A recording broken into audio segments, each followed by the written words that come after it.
right? Sorry, it's about 2:07, so I'm going to call the December 11th regular meeting of the Police Records Management System Oversight Committee to order the final regular meeting of 2024. A quorum of the members is physically present, and I will entertain a motion to permit those members not physically present due to personal illness or disability, employment purposes, or the business of the board, family or other emergency or unexpected childcare obligations to participate by video or teleconference. Do I have a motion? Second. Motion, a second, all in favor? Aye. Any opposed? Okay, motion carries, and Member Ritz will join us via video. Can we start with a roll call, please? Berlin, Here. Yulowski, Conroy, Here. Franz, Here. Gutman, Here. Martinovich, here, McPherson, Here. Mendrick, Here. Ritz, Here. Valera, Walter, Here. Zerwin. Here. You have a quorum? Okay, on to the order of chairman's remarks. Since the last time we had our regular meeting, two new police chiefs in the county. I just want to welcome Mark Loftus, who was appointed chief of Fort Ridge on August 26th. He was the deputy chief, been there a long time. And then we welcome Jim Kruger back. He's the interim chief of Lyle. Yeah, Jim, longtime chief of Oak Brook, and that was on August 20th. And I'm told it's going to be interim only. Jim is not interested in more than that. Those are famous last words. Yes, right? That's all I had in the way of chairman's remarks. Do we have any public comment? No. No public comment, so we will move on to the approval of the minutes. Do I have a motion in a second? Second. A motion a second. Are we approving all of them or just one? You can combine. Well, These, fine. these are the minutes from, well, we had the special call, I move to approve all minutes. all minutes, so May 16th, June 12th, August 14th, and September 11th, 2024. Move to combine. All of I those. move to combine. Sorry, Second. I'll we know- second. Motion and a second to combine first. We do. The chair just read the dates, are we? Yeah. That would. So you could do. Yes. Yeah, you combine first. All right, all in favor of combining the minutes? Aye. Any opposed? That motion carries, and now all in favor of approving. minutes? Aye. Any opposed? Okay, motion carries. And on to the order of the 2025 meeting schedule, which is, give me a second. March 12th, 2025, June 11th, 2025, September 10th, 2025, and December 10th, 2025. I'll move approval. We have a motion, we have a second. All in favor? Aye. Any opposed? Okay, the schedule of 2025 meetings is approved. Now on to our discussion items.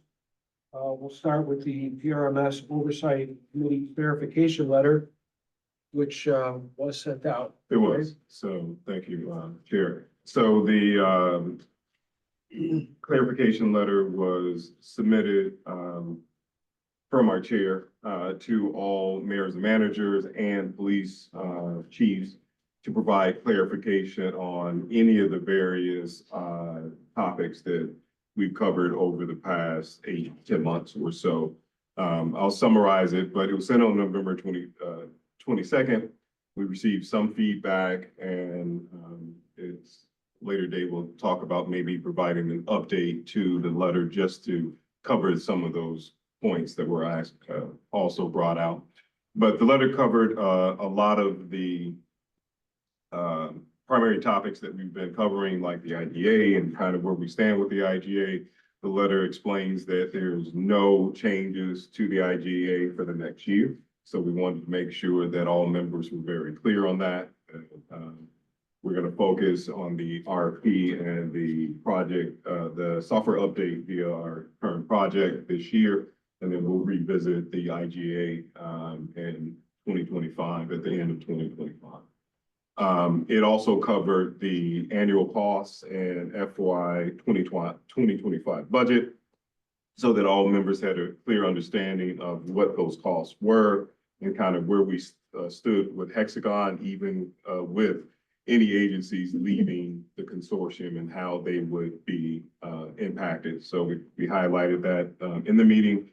We in the letter, we gave ranges of how they would be impacted potentially, so that people will be clear on what financially the impact will be from now through 2027 through the end of the Hexagon contract. We covered consortium departures so that people were clear on our expectations with the departures and what they should expect. We covered the RFP process to make it clear that we are moving forward with the RFP to give them a better understanding of what that timeline and process would look like. By the way, on the side note, we will be providing monthly updates on where we are in the process starting in January. So you guys will start to get emails from us saying, hey, this is kind of where we are in the RFP process. Since we meet quarterly, a lot can happen in the quarterly period. We'll try to give you more consistent updates. And last but not least, we kind of covered the system upgrade to just reinforce the fact that we are on track moving forward. But right now, we still have a projected completion date in Q4 of 2021. So just a summary. If anybody has any questions about any of the details, also received a lot of great input from our members prior to and some of our agency partners as well. So I want to thank everyone for their input. I know many of you had comments that were incorporated into that letter. And I have not received any feedback from anyone, via email, phone call, in person. I don't know if anyone else has, so. We provided a couple updates in our managers committees as well, so we've gotten that information out. We have gotten a whole lot of feedback. I think one of the questions we're gonna get is, well, I guess we haven't gotten it yet, but is what is that? What are the costs, and getting some more specific information, but that's something, if they really have that question, you guys can give them an estimate if absolutely. I think, yeah, the letter says that one of the recommendations was for us to provide a spreadsheet. We can do that as well if the chair would like to do that. But yeah, we're prepared to provide that in our supplemental or updated letter. Okay. Have we heard of anyone else outside of what we know, rumblings or anything, just out of curiosity of maybe departing? Well, I would just say that, so other than Oak Brook, who officially gave us notice, we haven't received any other official notice. We have had discussions with Downers Grove about data migration. So that means they're working on something, right? So they've asked about the process and things of that nature. So. And I would say that from an ETSB perspective, Axon has asked for a meeting to talk about Oak Brook and Downers Grove. So Okay. we have not met with them or set up a date, so I don't have any launch date for Downers. And Chair please. two more quick things. Yeah. So I also want to make sure I add this into the record that we received direct feedback from our command focus group, our police chiefs, and there were two things that they identified that they would like clarification on. One is the actual data migration process, what that looks like, what's the expectations of them, and so on and so forth. So we'll make sure that that's clearly identified, as well as NIBRs, the NIBRs reporting process. They want to be clear on how they're impacted, how the agencies that leave will be impacted on the NIBRs process. Reporting. Can I ask one question on that? Because that's been a bone of contention with some members, is that process was a little more cumbersome. That's done at the end of each calendar year, as I understand it, so. It is. So the NIBRs are reported monthly. Oh, it's monthly, okay, Yeah. so those issues have been resolved then, and we're not hearing too many complaints about that. Absolutely. Can be. Maybe that's a dated concern that I'm remembering. Yeah, but I think it was prior to us, right, taking over the majority of the certification process or no? Yeah, I mean, the certification process was bumpy, Yeah, that's what I'm but remembering. that was well over, they were coming up on 2 years. Okay, 2 years. never mind. We Thank took you. A lot of agencies are behind the consortium certifications, what we do. And Okay, I think we cleaned up a lot of that during the process. The majority of the agencies follow that process, but how many? We have, 5 agencies. 5 agencies that still report manually on their, or Okay. individually. they've chosen to do that. Right, we had 6 up until 2 weeks ago, so Okay. they all came on board, so. Okay, thank you. Thank you. I just want to thank Anthony, Don, Lisa, and you for the collaborative effort on getting that document out. I thought it was, even though we have no questions, hopefully we won't get any questions. I thought it was very important that everyone know the lay of the land going forward. And if there were concerns, we hear them now, not down the road. Okay, on to the mobile field reporting and on-call reporting 10.0 update. I'm gonna defer to Don, who's gonna provide an update since he's the person managing that process. Absolutely. This is a great time for me to update on this project because we really just, we got our test environment set up and we're moving forward. We have our first big step with the consortium members is we have work groups established who are gonna come in and essentially start working with the product. We're gonna start configuration, and we've got the first, it's a 2-day workshop scheduled in the first week of technically January. We have about, let's say, 36 volunteers who are gonna be participating in that, representing just over half of the agencies in the consortium. So that's really excellent buy-in from, these are people volunteering their time. We're still on track to go live, Q4 of 2025. And, it's gonna be a really exciting year for that. Because like, once we actually get the work groups involved, this is when the thing starts rolling forward fast. It's where we're at with that. Any questions on that? Okay, thank you. And the RFP process update. Also going to defer to Don. Okay. Similarly, good timing. So we actually that was the challenge was actually getting work groups for the RFP process, and we got them finalized a few weeks ago. We have an on-site set of interviews, so the DeltaWorks, the consultants we're working with, will be coming in the second week of January. And they'll be interviewing different role work groups like patrol and procurement and records for the agencies. We also have about a 50% representation rate in those groups. So that we don't have a full timeline on it yet. We don't have an exact timeline, but that's another thing that really is now moving forward, and there are no obstacles aside from the work itself. I want to add that I'm happy about 2 things. Number one, that initially we were concerned that we weren't getting participation from the agency. So when we first started, a few of the same people volunteered to help out, but the vast majority were not volunteering. In order for this RFP process to be successful, we really need to have full buy-in. We need to have all agencies represented. Maybe they don't have a individual from their actual agencies participating, but they can ask a fellow agency, right, to participate on their behalf. But we need to have their input so that we have all requirements in the scope. The more we have in the scope, the better result that we have in the very end. I'm happy to say now, though, after saying that, we were worried, but we pushed, and I think some of you guys helped.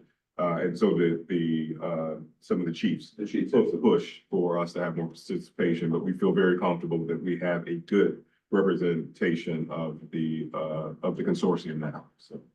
So that's the first one. The second one, I'm happy to also report that we will use our Gartner account. Gartner is a global IT advisory company that does a lot of different things. They provide technical expertise on different subjects. They provide access to a lot of white papers. They help introduce new technologies. But another big thing that they do is they review scopes of service to make sure that we're not missing anything. So they will review the scope at the end once we get the input from the agencies and get a final version. We're going to send it to Gartner. They're going to do full review, make recommendations. It's up to us whether we move forward with those recommendations or not. But it's good to have a third party who has exposure to all types of RMS companies to say you should have this in the scope, you should take this out of the scope, or this is not represented, but they're gonna do a full review of the scope before we fully issue it. Any questions? Just one question more for Linda. So the CAD is gonna be part of this RFP, or does that can be separate, or how does that all tie, how's that alignment? Separate but together.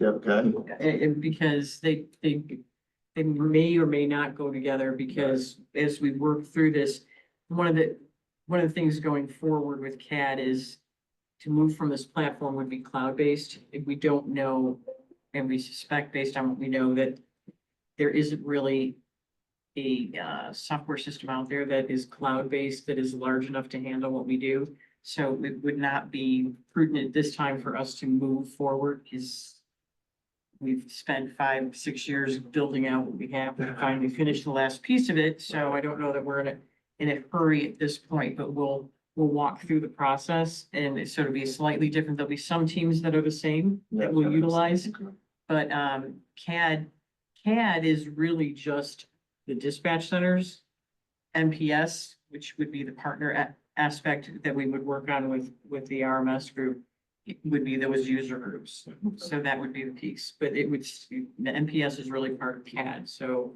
we may or may not change it, so. And DeltaWorks will advise. Yes, You as we well. have that contract with them, so Yeah, we're okay. doing the same thing. Thank you. Mhm. Do we have any more of a time frame as to when the RFP will We be ready to don't, go? no, we don't. We still are shooting for completion by, I think, June of 2025. Okay. And we're on track with that, but we don't have Okay. the No, that's specific, good. but I know what you're looking for, the specific milestones. I think they're still working through it. Now they have all of these groups in place, they can, and they know better about what our expectations are. I think they'll be able to lay that out. Ideally, we'll have that in January update. January, so, yeah. Great. More questions, comments on RFP process? Being none, I think we can move on to any old business. Do you have any old business? Any new business? One item under new business, Chair. So for all of you members, for those of you, I think a lot of you are also part of other boards like the ETSB board. But if you are not and you don't have ID, our security department would like for you to stop down, take a quick picture. They're gonna produce a ID for you so you can get in and out quickly. So if you don't have an ID, stop by our security office on the first floor. They're waiting for you to take just a quick picture, and they'll produce an ID, which you can use to easily get in and out. 10 minutes. Yeah, it's very quick. Okay, thank you. Does that give us access to the executive offices and the hot tub? It does not. That's what makes you feel good, That's sure. right. I'm gonna think that it does. Yeah, get you to mine. All right, anything else for the good of the order? Motion to adjourn. Motion to adjourn. Second, all in favor? Okay, we are adjourned until our first meeting in January twenty twenty-five. March. Or March. March.